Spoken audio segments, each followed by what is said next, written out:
Here's a full, long-form emotional story for your YouTube narration, based on your given title. I've crafted it in flowing paragraphs so it feels natural, immersive, and perfectly suited for a 40-minute video pacing. Who joins a video like this, thinking it's just another story, only to leave with tears in their eyes? Stay till the end, because this is not just about pain and injustice, but about courage, love, and redemption. And if you find your heart moved even once, don't forget to like this video and subscribe to the channel, because these are the stories that deserve to be told. It all began with a young teacher named Emily. She was fresh out of university, filled with hope, determination, and a heart so kind it felt almost fragile. She had just started her first year teaching at a high school known for its rough students and broken system. But Emily believed every child deserved patience and understanding. She worked late nights preparing lessons, brought snacks for kids who came to school hungry, and offered quiet encouragement to those who were ignored. To most students, she was a light in a place that often felt dark. But to a few, spoiled bullies who thrived on cruelty, she became a target.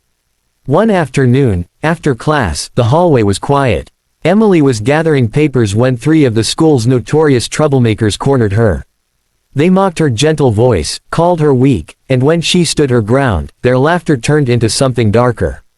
They pushed, shoved, and when she fell, they didn't stop. Their kicks and fists rained down until her head hit the floor. By the time another student ran for help, Emily was unconscious, slipping into a coma.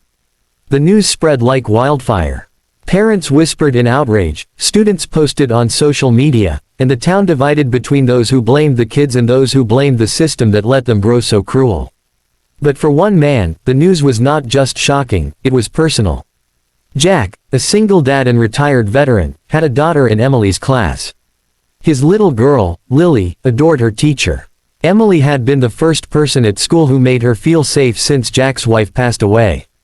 Jack remembered how Lily's face lit up whenever she spoke about Miss Emily. When Jack heard what happened, something inside him snapped. This wasn't just a teacher, this was the woman who gave his daughter hope. He rushed to the hospital, carrying flowers his daughter had picked, and stood silently by Emily's bedside. Machines beeped around her. Her face, once full of life, was pale and bruised. Lily slipped her tiny hand into Emily's limp one and whispered, "Please don't leave me, Miss Emily." Jack's chest tightened, his soldier's heart remembering battlefields, but this wound, the wound of seeing kindness beaten into silence, was deeper than war. Days passed. Emily's condition was critical. Doctors weren't sure if she would ever wake up. That's when Jack decided he wouldn't stay silent. He marched to the school board meeting, his voice steady but filled with fire. He told them about honor, about responsibility, about how soldiers never leave one of their own behind. Yet here, a young woman had been abandoned by the very system meant to protect her. Parents nodded, some clapped, but others shrugged, afraid of change. The bullies, parents defended their children, saying Emily should have been tougher. Jack's fists clenched, but he stayed calm. He knew justice had to be fought with truth, not rage. But the storm was only beginning. The day Emily's mother arrived at the hospital, everything shifted. Mrs. Carter was a woman of quiet dignity, but grief had sharpened her into something fierce. She stood by her daughter's bed, stroked her hair, and then turned to Jack with tears streaming down her face. "They did this to my baby," she whispered, her voice shaking with both sorrow and fury. Jack promised her he would stand by Emily no matter what. When Emily's mom went to the school, she was not just a grieving parent, she was a storm. She walked straight into the principal's office, her voice thundering through the halls. "You let this happen. You ignored the warnings. And now my daughter lies broken because of your negligence." Teachers gathered outside the office, students peeked from doors. For the first time, someone wasn't afraid to speak the truth out loud. She demanded justice, demanded reforms, demanded the school take responsibility. Her anger was not wild, it was righteous, controlled, unstoppable. That day, the school board had no choice but to suspend the bullies and face the media storm that followed. Meanwhile, Jack never left Emily's side. He read to her, told her stories about his military days, about Lily's laughter, about all the good things waiting for her if she just opened her eyes again. His voice became her anchor. Nurses said patients in comas sometimes hear everything. Jack believed it. Every night, Lily kissed Emily's hand, whispering, "Wake up, Miss Emily.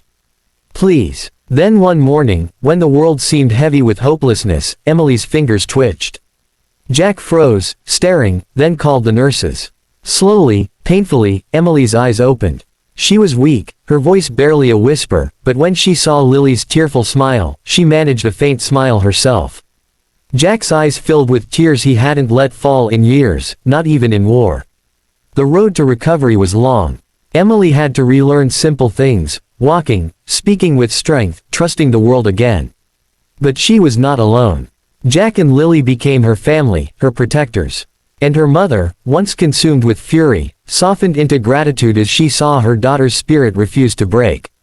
The school was forced to change, new safety measures, new leadership, new accountability.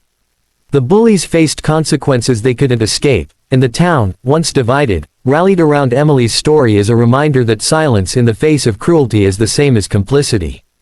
Months later, Emily returned to teaching. The day she stepped back into the classroom, supported by Jack and Lily, the students erupted into applause. Some cried. Emily looked at them, not with fear, but with the quiet strength of someone who had survived the worst and come back stronger. She didn't see herself as a victim, but as a fighter, as someone who had been broken but rebuilt with love, courage, and community. And standing at the back of the room, Jack watched her with a soft smile. For once, the soldier didn't feel like the protector. Emily had become one herself. So if you're still here, remember this: kindness is powerful, but it must be defended. And when we stand together, parents, teachers, communities, we can turn tragedy into hope. If Emily's story touched your heart today, if Jack's loyalty and Lily's innocence reminded you of the good that still exists in this world, don't just scroll away. Like this video, share it with someone who needs hope, and subscribe to the channel so these stories of courage and love keep reaching the people who need them most. Because sometimes, the strongest battles aren't fought with weapons, but with love, justice, and the refusal to stay silent.